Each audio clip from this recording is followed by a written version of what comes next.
ઇન્ફોર્મેશનમાં આપનું સ્વાગત છે અને હું છું પરેશ। ખાસ કરીને આજના વિડીયોમાં આપણે બંગાળની ખાડીની જે સિસ્ટમ આવી રહી છે ને એના કારણે જે વરસાદ પડવાના છે એ સિસ્ટમ વિશેની વાત કરવાની છે। આમ તો આપણે ગઈકાલે પણ વિસ્તારથી માહિતી આપી હતી કે ભાઈ આ જે સિસ્ટમ છે બંગાળની ખાડીમાંથી આવશે, કયા કયા વિસ્તારોમાં વરસાદ પડશે।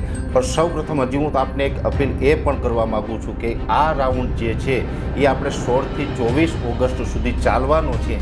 એમાં જેમ જેમ સમય પસાર થતો જશે એમ આપણે ઓગસ્ટથી 24 ઓગસ્ટ વચ્ચે વરસાદની જે વાત કરી છે અને એ સિસ્ટમ છે એ બંગાળની ખાડીમાંથી આવવાની છે।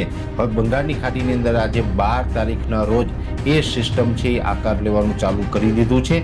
અત્યારે એ સિસ્ટમ છે ઘણી બધી ડેવલપ પણ થઈ ગઈ છે અને હવે આવનારા 24 કલાક એટલે કે આવતીકાલે 13 તારીખે સાંજ સુધીમાં આ સિસ્ટમ છે એ સંપૂર્ણપણે તૈયાર થઈ જશે અને આવતીકાલે સાંજેથી આ સિસ્ટમ છે એ મૂવમેન્ટ કરવાનું ચાલુ કરશે। દરિયામાં કોઈ પણ સિસ્ટમ બનતી હોય જ્યાં સુધી એ સિસ્ટમ છે એ સંપૂર્ણપણે ડેવલપ ન થાય ત્યાં સુધી મોટા ભાગે એની મૂવમેન્ટ થતી ન હોય। એટલે સંપૂર્ણપણે જે સિસ્ટમ છે એ હવે આજે મોડી રાત સુધીમાં તૈયાર થઈ જશે અને આવતીકાલે ખૂબ મજબૂત બની જશે અને આવતીકાલે બપોર સુધીમાં એ સિસ્ટમ છે એ મજબૂત સાયક્લોનિક સર્ક્યુલેશન બની જશે અને આવતીકાલે સાંજ સુધીમાં એ સિસ્ટમની મૂવમેન્ટ ચાલુ કરી દેશે। અને હવે અત્યારે લગભગ 90% સુધી એવું કહી શકાય કે આનો ટ્રેક ફાઇનલ થઈ ચૂક્યો છે અને હવે આ સિસ્ટમનો ટ્રેક છે એ બંગાળની ખાડીમાંથી આગળ નીકળશે એટલે આંધ્રપ્રદેશના મોટા ભાગના વિસ્તારો, દક્ષિણ ઓડિશાના ભાગો ઉપર થઈ અને મહારાષ્ટ્ર સુધી આ સિસ્ટમ આવશે।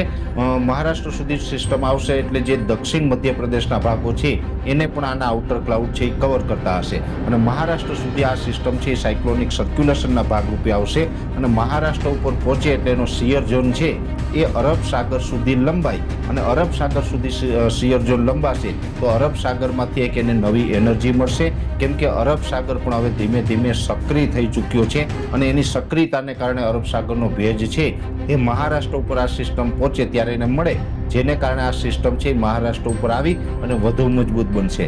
સામાન્ય રીતે ઘણી વખત એવું બનતું હોય છે કે કોઈ પણ અરબ સાગર કે બંગાળની ખાડીની એ સિસ્ટમ છે જેમ એ પ્રવાસ કરે છે એમ નબળી પડતી હોય। બંગાળની ખાડીની કોઈ પણ સિસ્ટમ છે બંગાળની ખાડીમાંથી મહારાષ્ટ્ર સુધી પહોંચે તો ત્યાં પહોંચીને નબળી પડવી જોઈએ, પણ હવે આને અરબ સાગરનો ભેજ મળવાનો છે।